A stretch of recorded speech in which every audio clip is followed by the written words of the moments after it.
2014 نه دا سلسله سٹارټ تا او دې کې وسط راځي دن به دن په دې کې اضافه راځي الخدمت فاونډیشن تحصیل ټوپۍ چې کوم اکټیویټي کوي نو په هغه کې مختلف اکټیویټي دي خو د یتیمانو لپاره چې کوم زموږ پروجیکټ روان دی په هغه کې د ټول نه غټ پروګرام هغه په رمضان کې کیږي چې موږ د 1000 یتیمانو لپاره د پیزار او د کپړو اهتمام کوو د عید ګفت په صورت کې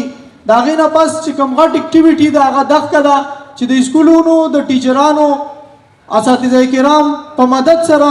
موږ د پرایمري سکولونو دا غي ډیټا کلیکټ کوو او د هغه په بنیاد بیا موږ دیتا د یخنۍ نه د بچاو لپاره څو